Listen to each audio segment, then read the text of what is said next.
Դիմանացիա ես երկու հարց ունեմ ձեզ միան։ Առաջինը վերաբերում է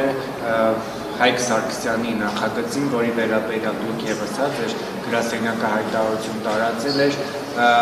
ինչ մտավախություններ ունի մարդու իրավունքների պաշտպանը այդ նախագծի վերաբերյալ, կարող եք մի քիչ ավելի հանրամատչելի ներկայացնել հանրությանը, եւ երկրորդ հարցը վերաբերում է դուք բազմիցս անհանուր ժողովրդականություն ատելության խոսքը, որը կա հանրության շրջանում, դատապարտելի եք համարել, բայց մենք չտեսանք ձեր գրասենյակի կողմից հայտարարություն, արձագանք, օրինակ վարչապետի տիկնոջ գրառույթների վերաբերյալ, որտեղ քաղաքացիների մի դեպքում ոչինչ, մի դեպքում էշ, տգետ, տխմար եւ նման ձևակերպումներ են տալիս։ Շնորհակալություն։ Առաջին հարցի վերաբերյալ նշեմ, որ ես իմ դիրքորոշումը նաև հրապարակային եմ ներկայացրել, ըստ էության, եթե մասնագիտական լեզվով ասելուրին եմ, պիտի ասեմ, որ ես մտահոգություններ ունեմ, որ այս նախագիծը խտրականության արգելքի սկզբունքի հետ կապված լուրջ խնդիրներ է պարունակում, իսկ հանրամատչելի լեզվով պիտի հատուկ արձանագրեմ, որ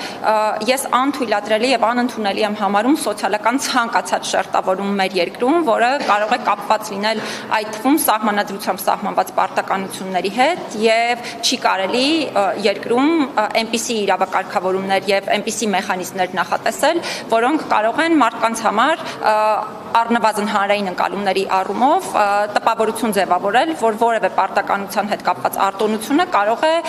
պայմանավորված լինել անձի գույքային դրությամբ, այսինքն գումար ունենալու կամ չունենալու հանգամանքով, եւ երկրորդ հանգամանքը, որը հիմա դարձյալ կուզենամ շեշտադրել, այն է, որ մենք բոլորս գիտենք, որ զինված ուժերում բավականին լայն տարածում ունեն ոչ կանոնադրային հարաբերությունները, ենթամշակույթին բնորոշ հարաբերությունները, եւ այս տեսանկյունից դարձյալ իմ մտահոգությունն այն է, որ ռիսկերը բավարար չափով գնահատված չեն եւ հաշվարկված չեն այդ հարաբերությունների խորացում ստեղծելու տեսանկյունից, բայց սա շատ հանրամատչելի լեզվով իրականում կարելի է շատ երկար խոսել այս նախագծային կարգավորումների առնչությամբ։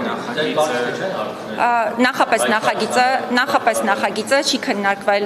ինձ հետ, նաեւ ընդհանուր առմամբ հաստատությանը չի ուղարկվել, հավանաբար այն պատճառով, որ այն օրենսդրական կարգավորումները, որոնք վերաբերում են մարդու իրավունքների պաշտպանին նախագծերն ուղարկելուն, առաջին հերթին վերաբերում են կառավարության նախաձեռնություններին, ազգային ժողովի պատգամավորների պարագայում նման պարտականություն չունեն, բայց ես վստահ եմ, որ առաջիկայում նաև հարցի հետ կապված, քանի որ հրապարակային եմ դիրքորոշում հայտնել, վստահ եմ, որ այս առումով քննարկումներ կունենան։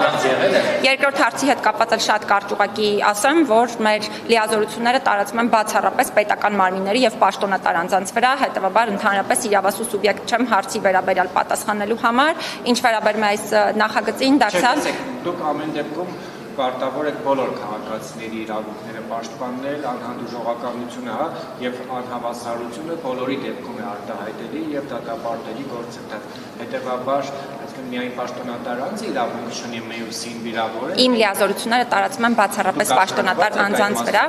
Իմ լիազորությունները տարածված են բացառապես պաշտոնատար անձանց վրա, տարածվում են, հետեւաբար այս մասով իրականում անիմաստ է հիմա քննարկում ծավալելը, նաեւ այսպես ասեմ, էթիկայի կանոնների կներեք, նաեւ էթիկայի կանոնների վրա չեն տարածվում իմ